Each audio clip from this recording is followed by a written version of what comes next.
everyone, so welcome to my channel again.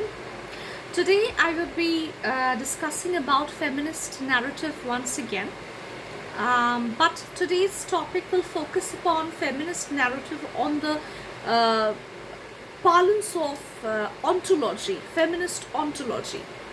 So recently I have been into a new tutorial to a student who is from women's studies background, and she's doing masters. So there is a topic of in the masters about women ontology, or feminist ontology rather. So now first let us be introduced with the word ontology. Ontology means something which is branched from metaphysics. Okay, what is metaphysics? Something that transits from supernatural to that of the empiricism, that is to the reality. So when we transit from a supernatural or a metaphysical world to the reality, the epistemology of that transition is known as ontology. So feminist ontology is basically a narrative. So it's very important to know that there are certain key words in sociological terms or in gender studies which are important to understand the basic issues of the waves that came into the perspective of feminism. As I have already discussed about the three waves of feminism before, the theories of feminism before, so feminist ontology generally branch from the metaphysics or from the epistemology of where the feminist narratives have started. Now, why we will read feminism, why we need feminism, and also the fact that why we needed this transition. If you see the historical development of society, society has evolved and revolved simultaneously. According to Marx, it was a revolution. According to Weber, it is an evolution. So, nevertheless, whether it's a rebel or evolution, anything that created the collision between no-changer and pro-changer, or rather negation of negation according to the dialectical materialism of Karl Marx, it created a social change.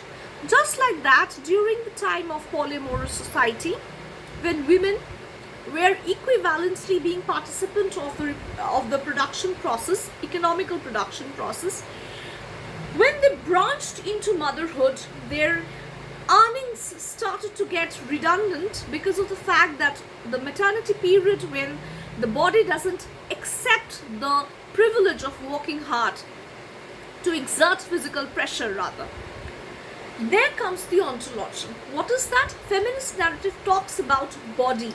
It talks about the epistemology of the body. So it's the human body that triggers the discrimination, the political discrimination rather. For instance, if you see, men and women in the primitive ages were used to be naked, and they were well versed with it. Gradually, with the civilization, we decided upon the various veils that should be prevailing in the society. So according to Simone de Beauvoir, it is that women are not being born, rather they are created. So it's always the fact that men and women, masculinity and femininity, these kind of connotations are not born. It's not ascriptive. These are created. If we see the parlance of Indian context, our famous literary protagonist, Rabindranath Tagore, being an unclaimed feminist, he has also said that women is not only creation of God, rather they are creation of men. Why?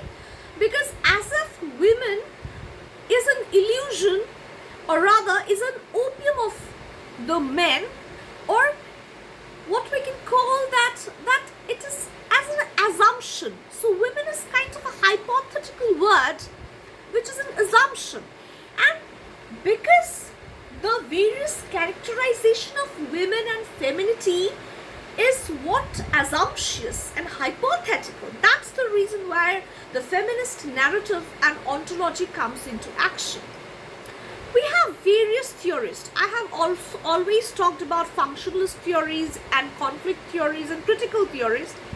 But in critical theories, I have sometimes mentioned Koser and Dahrendorf, But today I would like to also mention Feuerbach. I would also like to mention Mead, because the symbolic interactionism and the self and other and also the generalized other is something that we are all evolving and reverberating around.